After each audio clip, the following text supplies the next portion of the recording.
What if humans started evolving wings instead of arms? Yeah, just picture that for a moment. We wake up one day, and the first thing you notice is that something's different. You're trying to grab your phone off the nightstand, but wait, no arms. Instead, you've got these wings sprouting from your shoulders, slowly unfurling like a bird stretching out after a nap. They're not full-fledged wings yet, maybe just little nubs at first, a couple of feathers peeking out, but you feel the shift. Now, every task you take on from there is about to get completely redefined. Let's start with the basics. How would you do things? Everything that requires hands would suddenly be a huge challenge. Cooking? Forget about it. You'd be awkwardly trying to chop vegetables or stir a pot with your wings, but it's just not happening. We're talking about a full-on reinvention of how we approach daily tasks. You'd need to develop new tools for sure, maybe wing cooking utensils. Imagine a spatula with a built-in feather grip, or a special type of cutting board that helps you stabilize food while you work your wings. But we're not just talking about practical tasks. Life itself would be a whole new experience. First off, let's talk transportation. We'd need to start building cities with a new perspective in mind. Forget about sidewalks and roads, now we need aerial pathways. Urban spaces would be designed with verticality in mind, so buildings would have platforms, rooftop gardens, and flying lanes for everyone to zip around. Elevators? Those would probably be replaced by glide ramps, where you can catch the wind and soar to the next floor. Cars would become a relic of the past, replaced by winged vehicles or maybe even personal jetpacks. But it wouldn't just be about the mechanics of getting around. Can you imagine the sheer freedom of flight? At first, it might be a little tricky, just flapping around aimlessly, but after a while, humans would learn to glide, soar, and navigate the air like it's second nature. This could completely change the way we view space and distance. A 20-minute walk to the corner store would become a 20-second flight, and you could have a bird's-eye view of everything. Going to work? You'd hop out of your window, spread your wings, and glide over the city with your coffee in hand. But, of course, flight comes with its own set of challenges. First, there's the wind. Without arms, controlling your speed and direction would be tough. What if a gust of wind carried you off course? Or you got stuck in a tree while trying to land? The human body would have to adapt, and evolution would likely mean some changes in wing structure and strength. Think about how birds have specialized feathers to steer themselves. Humans would need to figure out how to optimize their wings for precision, which might mean developing more muscular or rigid wings that can handle turns, stops, and slow landings. And that's not even mentioning the social aspects. Think about dating.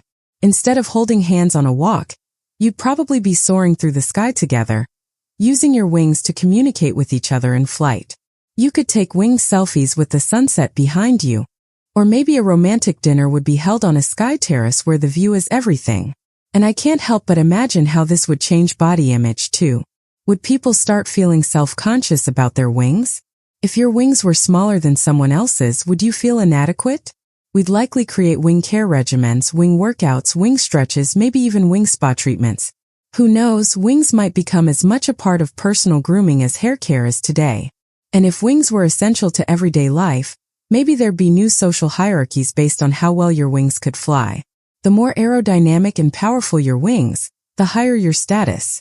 Instead of getting a six-pack, maybe people would compete to get the most dynamic wings, longer feathers, stronger muscles, that kind of thing. Now the bigger question, how would this affect our culture and society at large? First of all, the concept of home would change dramatically. Buildings would evolve into structures that accommodate flying. Stairs might be replaced with ramps, and every home would have a wide, open area for takeoff and landing. Public spaces? They'd become aerial hubs. Parks could transform into sky gardens with platforms and aerial swings. Cities might grow taller, reaching higher altitudes to give people room to soar freely. Of course, there's also the environmental impact to consider. If humans started flying, we'd likely create a whole new industry around air traffic management. No more traffic jams on the ground, but airborne congestion instead. Airports might replace traditional transit hubs, and air lanes would become as congested as highways are today. On the flip side, the ecosystem would adapt too. Birds and other flying creatures might find themselves sharing their airspace with us. And what about wildlife? Humans with wings might change the food chain, alter habitats, and require new conservation efforts. Now, let's think about how this affects the way we think about our environment. No more crowded subway stations, no more long commutes, just open air. If humans could fly, there's a possibility that we would change the way we interact with nature entirely. Cities might become less sprawling and more interconnected, with flying humans using natural spaces as their highways. Hiking would go out the window, replaced with aerial expeditions, maybe even a new form of ecotourism where people learn to navigate mountain ranges, forests, or beaches from above. Could be a completely new way of experiencing the world.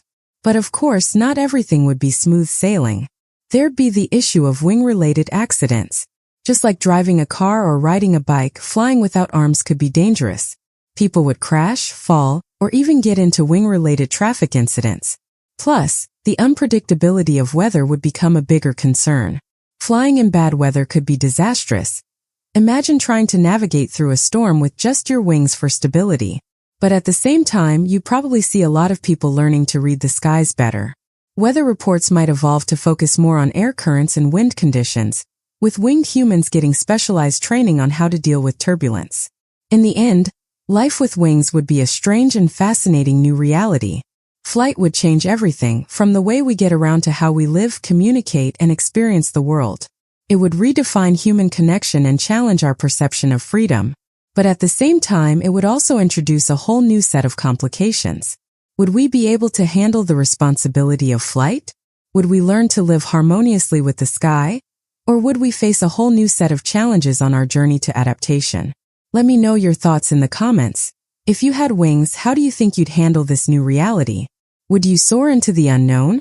Or would you miss the comfort of having your hands?